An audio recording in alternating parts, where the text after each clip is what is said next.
రాజకీయ స్వాతంత్రమునే కాక రాజకీయ స్వాతంత్రం కాక స్వచ్ఛమైన భారతదేశం మరియు అభివృద్ధిని కూడా ఆకాంక్షించారు. దీనిని స్ఫూర్తిగా తీసుకుని స్వచ్ఛంద్ర సాధించే తద్వారా స్వచ్ఛ భారత్ సాధించే లక్ష్యంతో నేను కృషి చేస్తానని ప్రతిజ్ఞ కోరుతున్నాను. నేను పరిశుభ్రంగా ఉండడంతో పాటు పరిసరాల పరిశుభ్రత కోసం కొంత సమయం కేటాయిస్తానని శపథం చేస్తున్నాను.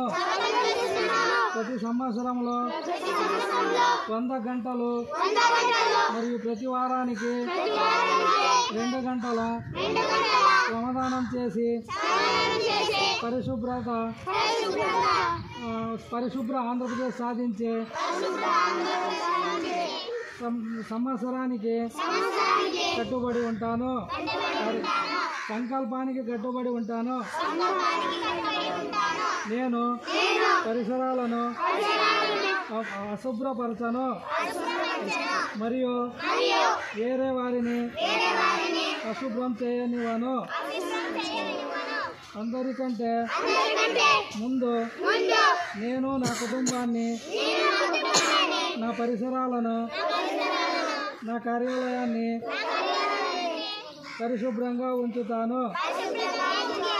ప్రపంచంలో ఏ దేశంలోనైనా పరిశుభ్రత కనిపిస్తుంటే దానికి కారణం ఆ దేశ ప్రజలు దాన్ని పరిశుభ్రంగా ఉంచుతారు.